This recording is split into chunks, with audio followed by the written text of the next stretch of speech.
കുട്ടികളെ നമ്മൾ പാലക്കാട് കൽപ്പാത്തി തേര് കാണാൻ പോവുകയാണ്. ഇപ്പോൾ പോണ വഴി നമുക്ക് കാണാം വിക്ടോറിയ കോളേജ്.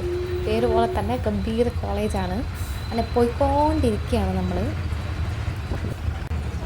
പോയിക്കൊണ്ടിരിക്കുമ്പോൾ അയ്യപുരത്തിൽ നല്ല ക്ഷേത്രമൊക്കെ ഉണ്ട്. പോവുകയാണ്. അയ്യപുരം കഴിഞ്ഞിട്ട് കാണും. അങ്ങനെ നമ്മൾ എത്തി. ഇതെൻ്റെ ആങ്ങളെയാണ്. അവനെ കാണിക്കണ്ടെന്ന് പ്രത്യേകം പറഞ്ഞിട്ടുണ്ട്. അതുകൊണ്ട് തന്നെ അടുത്തതായി അവനെ കാണിക്കുന്നതാണ്. തിരക്കെന്ന് പറഞ്ഞാൽ ഇതാണ് കുട്ടിയെ തിരക്ക്. ആ തിരക്കിൽ ക്യാമറ എങ്ങനെ ഓണാക്കണമെന്ന് ഞാൻ മറന്നുപോയി. ഇപ്പം കിട്ടിയിട്ടുണ്ട്. ഓരോരോ സ്റ്റാളുണ്ട്. ഇതെൻ്റെ ആങ്ങള, ഇതെൻ്റെ അമ്മ, ചേച്ചി എന്ന് വിചാരിക്കേണ്ട, അതിനാണ് ഞാൻ പരിചയപ്പെടുത്തുന്നത്. തൊങ്ങനെ ജാസ്തി സാധനങ്ങളുണ്ട് കുട്ടിയെ. കണ്ണാടി, ഓരോരോ കാര്യങ്ങൾ അവിടെ ഉണ്ട്. കീ ചെയിൻ കണ്ടോ? തൊങ്ങനെ കീ ചെയിൻ ഉണ്ട്. ചാവിയില്ല, ഇത് നമ്മൾ ചാവിയിൽ വെക്കണം. മോതിരങ്ങളും ജാസ്തി ഉണ്ട്. ആങ്ങളയുടെ കൂട്ടുകാരന് ഭരണീധരൻ എന്നാണ് അവൻ്റെ പേര്. നല്ല കൊച്ചുകുട്ടിയാണ്. അവന് വേണ്ടി കീ ചെയിൻ എഴുതുകയാണ്. ഏട്ടോ ഒന്ന് വേഗം എഴുത് എന്ന് പറയണമെന്നുണ്ട്, പക്ഷെ പറ്റില്ലല്ലോ. അതുകൊണ്ട് വീഡിയോൻ്റെ സ്പീഡ് കൂട്ടി. ഏട്ടാ സൂപ്പറാണ് കേട്ടോ. ഏട്ടനും സന്തോഷമായി. ഞങ്ങൾ പോയിക്കൊണ്ടിരിക്കുകയാണ് കുട്ടിയെ.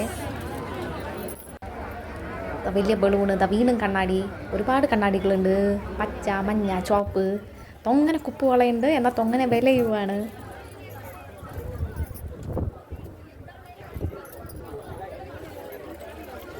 ഏത് നിറത്തിൻ്റെ കുപ്പിയോള വേണമെങ്കിലും കൽപ്പാത്തിയിലുണ്ട്. അതുപോലെ തന്നെ ഒരുപാട് കഴിക്കാനുള്ള കടകൾ.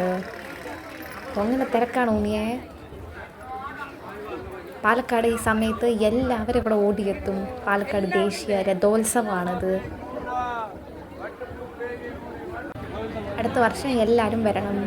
ബാഗുകൾ തൊങ്ങനെയുണ്ട്. ഒരു ബാഗിന് 100 രൂപ വെച്ചിട്ട്. ഇപ്പോൾ ഈ മനുഷ്യൻ്റെ കയ്യിൽ ഇപ്പോൾ 2000 രൂപയുടെ ബാഗ് ഉണ്ടാവും. നമ്മൾ ഒന്നേ വാങ്ങിയുള്ളൂ. വലിയ ബാഗാണ്, 100 രൂപയേ ഉള്ളൂ.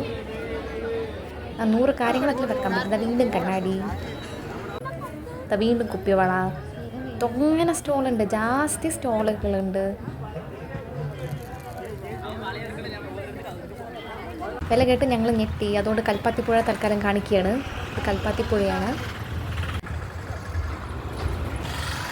കൽപ്പാത്തിപ്പുഴയുടെ അടുത്ത് തന്നെയാണ് കൽപ്പാത്തി നഗരം. കൽപ്പാത്തി ദേശം രഥോത്സവം ഇംഗ്ലീഷിൽ എഴുതി കാണിക്കുന്നുണ്ട്. ഇംഗ്ലീഷ് വായിക്കണമെങ്കിൽ വായിക്കാം.